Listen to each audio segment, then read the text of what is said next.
dragons, welcome back to my channel. It's Alyssa, and I am actually not drinking coffee, but I'm gonna pretend that I am.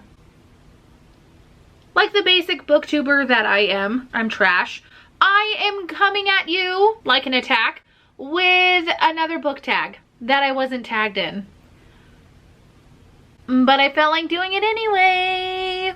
I am going to be doing the Pumpkin Spice Latte book tag, which was originally created by The Book Pusher, and I'll put a link in the description box down below to their channel and their original video. Go check them out. They're very creative in their content. This is not the first tag that they have created.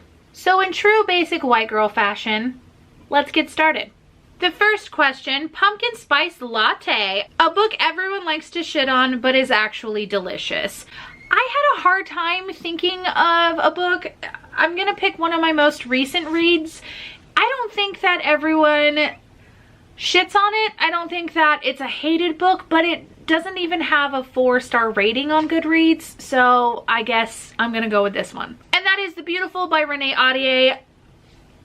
I really enjoyed it. I loved it, but I also went into it knowing what it was. I wasn't expecting more from this book than I think other people were. This is a book set in the 1800s in New Orleans. It is about vampires, possibly other paranormal creatures.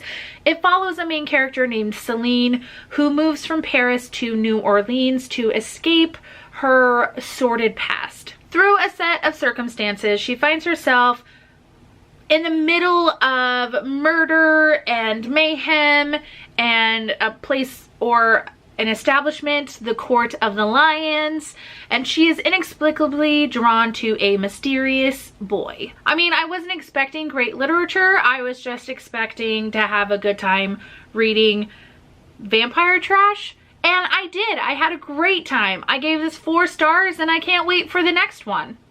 Fall is my favorite season, a cliche you can't get enough of. I love the chosen one trope. I love it. I love it so much. If you've got a fantasy and there's a chosen one trope in it, I'm for it. I don't care how ridiculous it is. I don't care how unbelievable it is. I'm for it. Yes, I will judge it if it's not believable and it's cheesy to the point of ridiculous, like the Shadow and Bone series, but I will still read it. I will still root for it. I love a good hero. I love a chosen hero. I love when they're picked from nothing or plucked from nothing. Their podunk farm where everyone's dying around them and they've got a special power, or they're the only one that can defeat the evil one. Like, sign me up. Yes, every time. Sweater weather in the morning and t-shirt weather by the time you get out of work or school. A book you thought was one thing but was completely different by the end. I do have kind of an unusual one for this. Most people wouldn't expect it, but that is The Final Empire by Brandon Sanderson. This is the first book in the Mistborn trilogy, and it's posed as what if the Dark Lord won. So you think that it's going to be this story or have a backstory where the villain defeats the hero and now they're all forced into slavery, but it is very different than you'd expect, and it's not exactly what I had in mind going into it. I knew about the magic system and I knew about the representation of slavery and the caste systems, but I just was not expecting the way that the villain became the villain or came to power. I highly recommend reading this book. I absolutely adored it and love it, and one of my favorite reads of the year, but it was very different than what I was expecting. Maybe taking an opposite approach of that, of a book that I was expecting to be good and was total garbage and I don't even want to freaking talk about it, is Once and Future by Amy Rose Capetta and Corey McCarthy. I will sing my hatred of this book until the day I die. I was expecting a gender-bent futuristic science fiction retelling of King Arthur, and instead what I got was bullshit. It sucked. It was awful. Worst read of the year. I will go down in history hating this book. That will be my legacy, is hating this book more than I hate villains in books. I hate this word. Spoops. Do you have any spooky books on your TBR? Why, yes, viewers, I do. One of them I'm reading right now, and that is House of Salt and Sorrows by Aaron A. Craig. This is spooky and creepy. I may have described this book like 50 times already. It is a retelling or a remake of the 12 Dancing Princesses, except the sisters are dying off. There's only 7 left. Annalie is the main character. She thinks that her latest sister's death is actually a murder and finds out that not everything is as it seems. There are some paranormal elements to this book, and I wasn't expecting that. I love it. It's spooky, but not scary to the point where I'm gonna have nightmares, or scary to the point where it's gonna keep me up at night and I've gotta have a nightlight. So spooky it is. Tarot reading.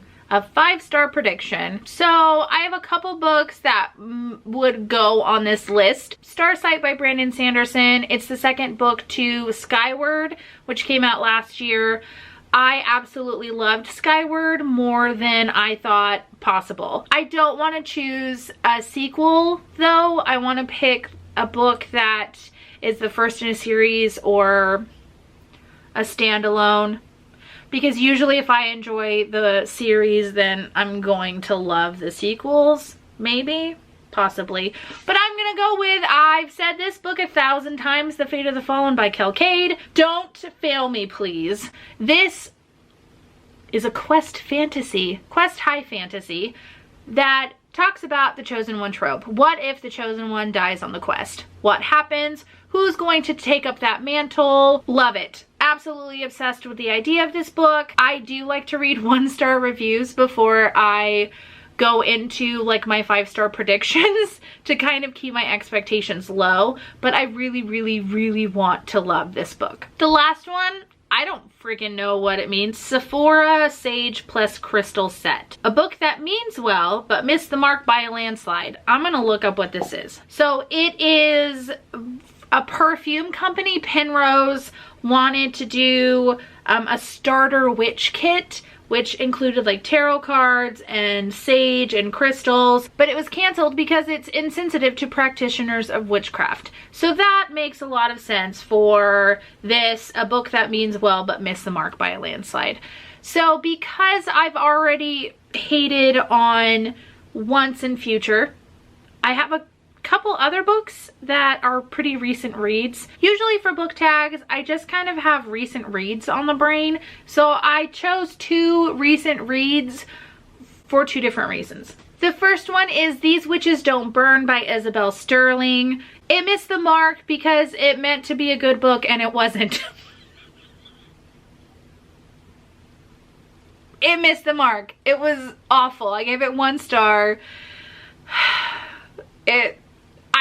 I don't even want to talk about it, but it's a book that follows, I don't even remember the main character's name. It's not at all what you think it's gonna be, and instead it's just boring and there's no chemistry between any of the characters, and it's just not what I wanted. So there you go. The other book that I think missed the mark was Serpent and Dove by Shelby Mahurin. I read this for the Hocus Pocus readathon, and I, before going into it, had heard nothing but rave reviews about it. So I went into it with a little bit higher expectations than normal. It was okay, but there was also some problematic things in this book. I'm gonna list 2 creators and put their videos in the description box down below that made wonderful videos regarding the problematic content. One of them is Bow Ties and Books, and the other one is Knox Reads. I do think that there were some issues with how people of color were represented in this book. I think that now that it's been brought to my attention, at the time I didn't see this, but there is some parts that can be considered transphobic, and there's fat phobia in this. I just think that it wasn't as good as it could have been. I said it was average. So that's it for this tag. I'm going to tag Kira from the book Bella. And who else should I tag? I'm going to tag Layla from Reading with a Boss. And I'm going to tag Megan from Meg with Books. Go check out all their channels. And as always, remember to be nice to yourself and be kind to others. Bye!